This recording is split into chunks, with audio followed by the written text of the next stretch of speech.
We turn now to the Democratic Republic of Congo, where there's a stark warning today that intensifying hostility presents a real risk of a return to the regional wars that tore that area apart in previous decades. Rwanda's President Paul Kagame accuses Burundi and Uganda of backing Rwandan rebels active in the Democratic Republic of Congo's North and South Kivu provinces.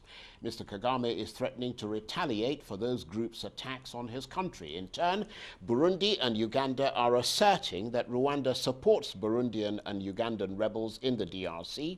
At the same time, the DRC's new president, Félix Tshisekedi, has floated plans to invite Burundi, Rwanda and Uganda to conduct joint military operations with DRC troops against insurgents sheltering in his country. The International Crisis Group believes this is a risky policy that could fuel proxy conflicts. Well, to look at this in more detail, I'm joined now by African Affairs analyst and publisher of Africa Briefing, John Ofei-Ansah. John, good to talk with you. Now, there is already tension in the Great Lakes region. So are these new groups and new tensions, or are these old groups with new tensions as a result of stepped-up support from Rwanda, Burundi, and Uganda?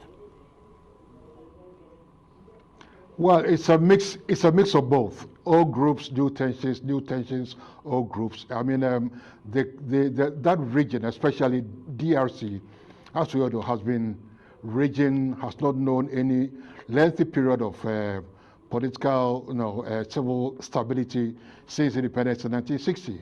Okay, and the latest problem is the different factions supported by Rwanda, Burundi, and Uganda fighting in the east of the DRC and in the north and also the south of the DRC, and all because of maybe the massive natural resources that the country is endowed with. Right. Okay. So just tell us, John, about what the International Crisis Group are saying about those proxy wars. What's in their report, and what are they most concerned about? Well, their concern is, to which I totally agree, is that President Tshisekedi's intention to invite all three groups of countries, Rwanda, Burundi, and Uganda, to pit them against rebel groups fighting in the country. I mean, well, in my opinion, though I'm not an expert, but in my opinion, I think it's a recipe, for disaster, for conflagration, not just in DRC, but within the Great Lakes region as a whole. Look, we have suspicious animosity between Rwanda and Uganda on one hand, and again Rwanda and Burundi on the other hand.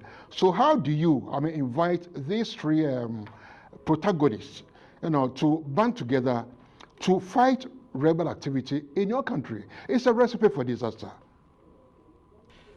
Well, that's absolutely true. Most people would agree with that. So how worrisome is it, John, that the priority of these countries seems to be to fight these rebel groups on Congolese soil rather than prioritizing the diplomatic track to de-escalate the tensions there? Yeah, I don't understand this saber rattling by Rwanda, Burundi, and Uganda. It wouldn't bode well, for the region, and in particular for DRC. And I believe that Tshisekedi, the DRC president, has put some premium on diplomatic efforts. Like last year, he jointly with the Angola president, João Lourenço, brought Uganda, Kagame, and Museveni to the negotiating table in Angola, where they reached an accord, to de-escalate tensions, right? So I think that Tshisekedi should rather go down that diplomatic route, and try to resolve the tensions, de-escalate, the tensions in the area.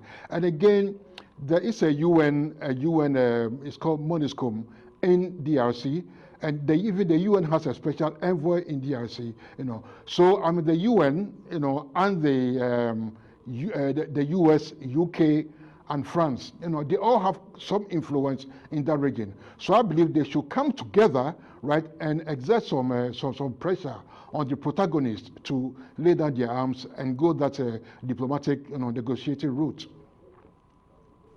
Well, I mean, that's that's what everybody is hoping for, because as you said, the UN forces are already in the DRC. I'm just wondering what they're doing to try to ease the tension there.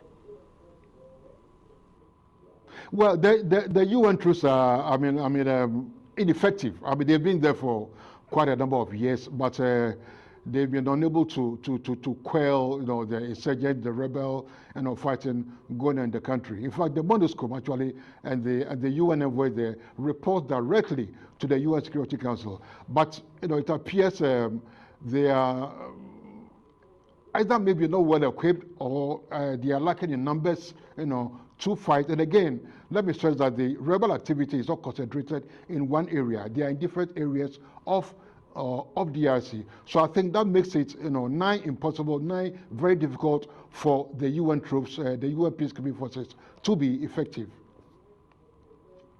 Well, I mean, there's a lot of talk also that if the UN can't do anything on a military level, I mean, certainly they could at least try something on a diplomatic level, facilitate talks that aims to bring all the different parties to the negotiating table. But I mean, the other question I have for you, John, is what about the African Union? I mean, have they been playing a role? Could they play a role in easing tensions in the region, or has it gone beyond the scope of the African Union?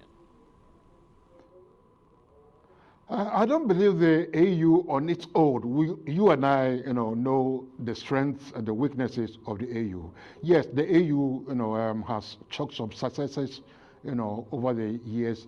But I'm not sure in this instance, the UN on its own, can resolve the crisis. That is why they have to do things, in concert with other parties like the US, the UN, the UK, and France. Okay, John, I want to thank you very much indeed for your analysis. John Ofe-Ansah is, of course, the African Affairs analyst and publisher of Africa Briefing.